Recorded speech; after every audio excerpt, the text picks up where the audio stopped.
자, 황교안 대표 제2의 유승민 의원이 화답하면서 보수 대통합 급물살을 타게 될지 관심을 모으고 있는데요. 벌써부터 이런저런 목소리들이 나오기 시작합니다. 내부 정리가 아직 안 끝났는데 너무 일찍 던져진 보수 통합이 아니냐 이런 지적이 나옵니다.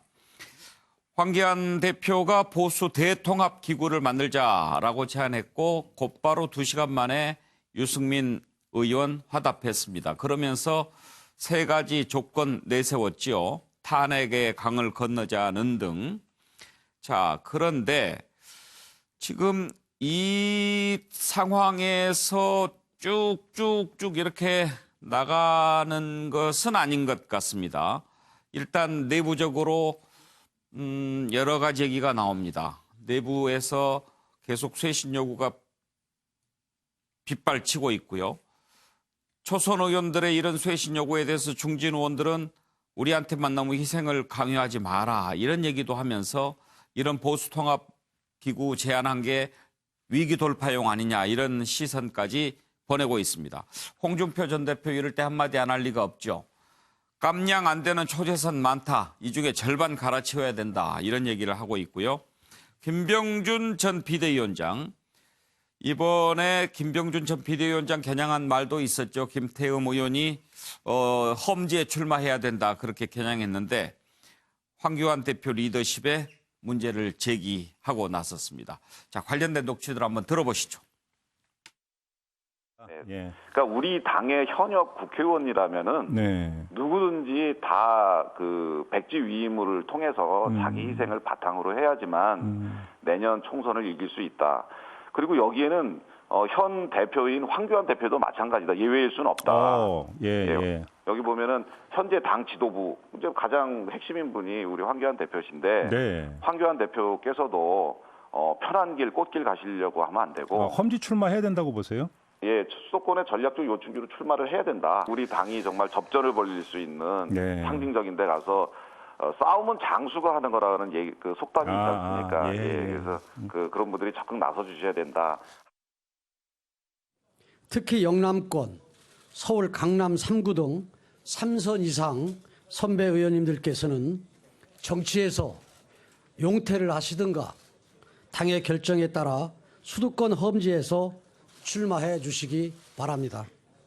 그러한 용기가 없다면 스스로 용퇴의 길을 선택하시기 바랍니다. 지금 우리 당은 우리 스스로 자리를 좀 비워야 할 때라고 생각합니다. 저보다 정치 경험이 풍부하고 정치력이 큰 선배 여러분이 나서준다면 국민의 지지를 얻는데 더 큰 힘이 될 것입니다. 자, 정태근 의원, 이런 상황에서 대통합 앞으로 나갈 수 있을까 걱정하는 목소리들이 많습니다. 결론적으로 말씀드리면 저는 대통합은 어렵다고 보고요. 왜요?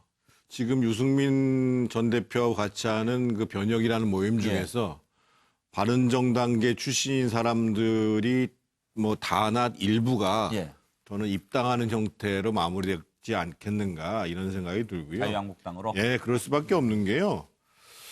오늘 실제로 보면은 두 분이 통화를 하셨다는 거 아니에요? 유승민 대표하고 황교안 대표하고요. 그런데 이제 실제로 박근혜 대통령 탄핵 문제를 묻고 가기로 했다는 합의에 대해서 그런 얘기 한 적 없다라고 얘기할 뿐만 아니라 오늘 또 나온 얘기가 뭐냐면 또 한국당 내부에서는 과거에 그 친박 인사 중에 당일 나와 계신 분이 있어요. 대표적으로 이제 서청원 전 대표, 이정현 전 대표.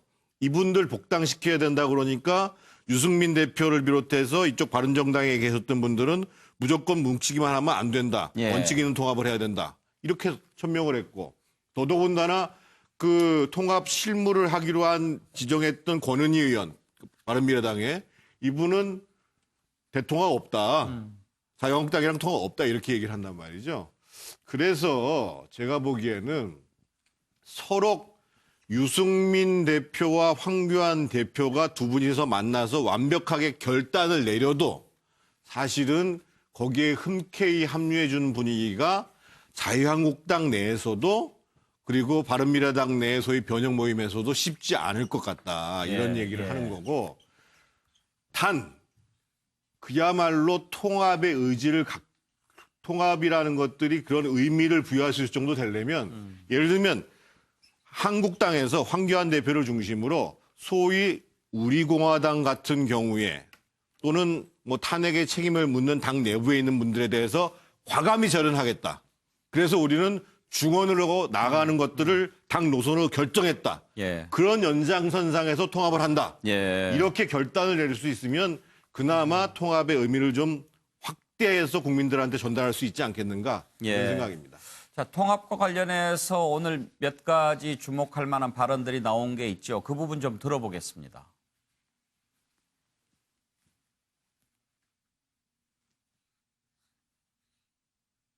농담입니다만 전화 안 받기로 유명한 의원이 홍 대표의 전화를 받은 것을 보면 급하기는 급했던 모양입니다. 소위 변형 모임은 어제 신당 기획단을 출범시켰습니다.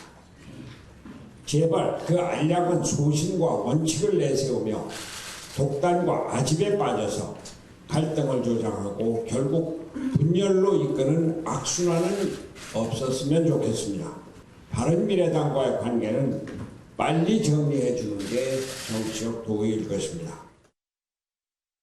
전화 내용들을 말씀을 드리는 것은 적절하지 않습니다. 저희가 지금 이제 대통합을 위한 마음을 모으는 일이 시작되었습니다. 본격적으로 시작이 되었습니다. 그 과정에서 뭐 여러 가지 협의를 하겠습니다. 방향을 우리가 잡고 말씀드린 것처럼 대의를 우선하는 그리고 우리를 내려놓는 이런 자세를 갖고 같이 협의를 해간다면 뭐 많은 국민들의 기대를 충족시킬 수 있는 그런 결과가 나오리라고 생각합니다. 자, 박원석 의원, 아무래도 이제 탄핵 문제를 어떻게 처리하느냐가 최대 변수 아니겠습니까? 그렇죠. 뭐 오늘 한때 그 탄핵에 대해서는 그냥 과거에 묻어두자. 예. 이렇게 전화 통화상 얘기했다는 보도가 나왔습니다만 뭐 각각 부인을 또 아니라고 하고. 했습니다. 저는 여러 가지 동상이몽이 있다고 생각을 해요. 우선은 각 당내의 동상이몽이 있습니다. 자유한국당 내부에서도 이 박근혜 전 대통령 탄핵 문제만 하더라도 이게 당내가 들썩거릴 만큼 그 다른 평가와 다른 의견을 갖고 있고 또 당 쇄신의 방향에 대해서도 오늘 뭐 초재선들 선언도 있었지만 초재선과 중진 사이에 그리고 친박과 친이 사이에 굉장히 큰 간극이 있거든요. 더군다나 통합에 대해서는 과연 누구를 어디까지 통합의 대상으로 하고 어떤 통합을 할 건가에 대해서도 여전히 자유한국당 내부조차 전혀 정리가 안 돼 있습니다. 그 바른미래당 내 그 변화와 혁신 모임도 마찬가지죠.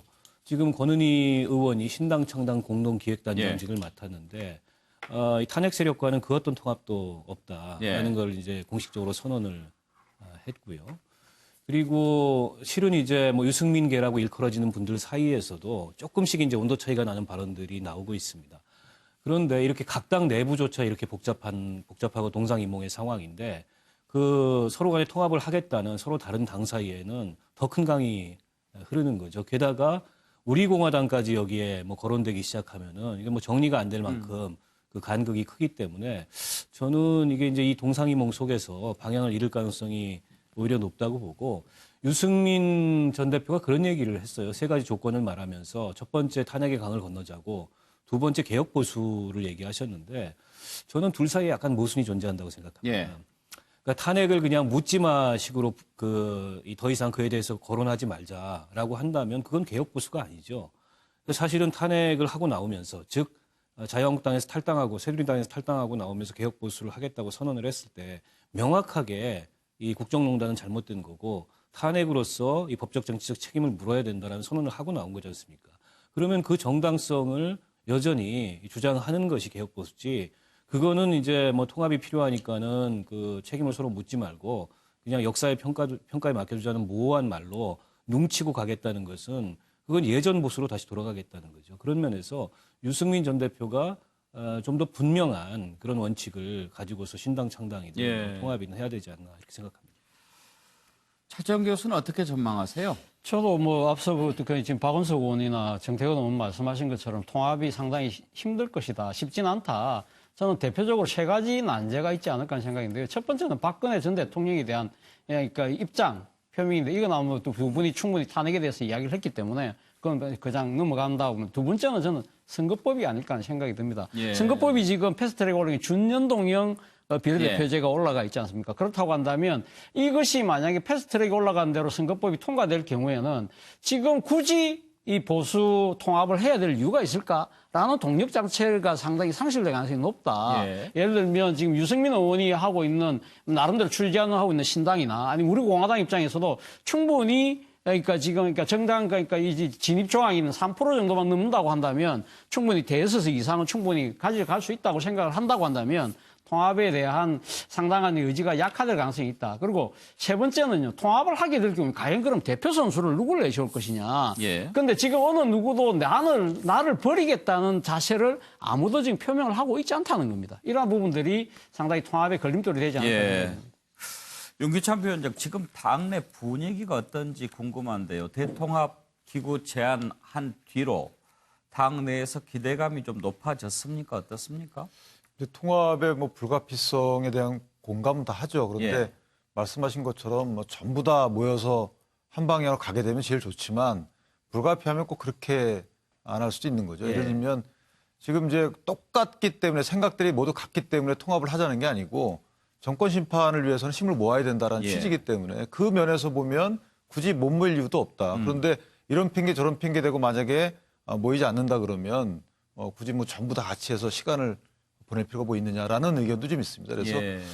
정태근 의원님 말씀하신 것처럼 유승민 의원님의 생각도 중요하지만 일단 옛날 바른정당계 예. 분들이 우선 들어오는 형태가 되지 않을까라는 게 제 예상입니다. 개인적인. 그 당내 분위기와 관련해서 지금 쇄신 요구 여러 가지 지금 나오지 않습니까? 또 초선 의원들 44명인가요? 네. 저기 하고 그랬는데 그런 쇄신 요구에 대한 당의 분위기는 어떻습니까? 그러니까 쇄신은 반드시 해야 되고 당내에서도 쇄신을 반대하는 세력은 없습니다. 다만 시기가 이제 문제죠. 네. 지금 이제 쇄신과 관련돼서 통합도 동시 논의를 지금 추진하는 이유가 네. 쇄신 먼저 논의하게 되면 사실은 쇄신에서 만약에 대상이 되는 분들은 다른 데 갈 데가 있다는 겁니다. 그래서 그런 부분도 감안해서 여태까지 좀 늦어진 건데 지금 민주당과 쇄신 경쟁이 붙었기 때문에 아마 그런 당내 이유가 이뤘던 것 같고요. 그래서 그 부분 좀 지켜봐 주시면 뭐 정리가 될 것으로 생각을 합니다. 예. 현근택 부위원장, 지금 뭐 남의 당 일이긴 네네. 하지만 어떻게 보고 있습니까? 제가 지난주에요. 이 자리에서 그런 예. 얘기를 한 적이 있습니다. 예. 아마 황교안 대표가 유승민 의원한테 전화할 거다. 왜냐하면 그때 이제 박찬주 얘기 막 나올 때였거든요. 기억하실지 모르겠는데 사실은 당연한 아마 예정된 수순인 것 같아요. 근데 지금 아마 쟁점이 딱 그 두 분 얘기 들어보면 아마 한국당 측에서는 그냥 개별적으로 들어와라 이런 것 같고요. 아마 유승민 의원은 어쨌든 뭐 창당하겠다. 날짜까지 아마 잡아서 창당 작업을 진행하는 것 같습니다. 예. 12월 중에 만든다고 하니까. 결국은 이제 원하는 거는 당대당 통합하겠다는 거죠. 어느 정도 뭐 당직에도 공천을 보장받겠다라는 것이어서 그 싸움이 제가 보기에 치열할 텐데 결국은 아마 한국당 입장에서 혼자 독자적으로 선거를 할 수 있느냐 없느냐 결국 아마 지지율이 말할 것 같아요. 그러니까 지지율이 만약에 민주당하고 팽팽하게 붙은 상황이 되면 굳이 뭐 우리가 바른미래당 분들하고 통합해야 되느냐 예. 이런 생각을 할 것 같고 아니다. 이 수도권에서도 어렵다. 지지율 차이가 막 10% 이상 나고 이러면 당대당 통합 안 할 수 없겠죠. 근데 결국은 이제 지금 모든 분들이 평가하는 게 황교안 대표가 이 내부의 어떤 복잡한 문제, 리더십의 문제를 외부로 좀 시선을 돌리게 하는 것인데 시선 돌리기는 뭐 정치에서 흔히 있는 일입니다. 근데 사실은 준비는 잘 안 된 것 같아요. 준비가 됐으면 어느 정도 뭐 마크에서 협상도 하고 뭐 틈도 만들 텐데 좀 성급하게 나온 면이 있어서 예. 당내도 지금 정리가 좀 안 된 것 같고 외부도 좀 정리가 안 된 것 같아서 약간 혼란스러운 상황이 계속될 것 같습니다. 최경철이 혹시 유승민 의원 쪽 취재 좀 해봤습니까? 유승민 의원은 근본적으로 2016년에 그 한국당의 공천이 근본적으로 잘못됐기 예. 때문에 그로 인해서 국정농단 사태가 벌어졌고 결국에는 박근혜 전 대통령께서 탄핵 파면됐다는 이런 입장을 갖고 예. 있습니다. 그렇기 때문에 유승민 의원이 자유한국당의 황 대표와 손을 잡는다면 2016년 공천에 근본적으로 잘못된 점을 헤집고 들어갈 겁니다.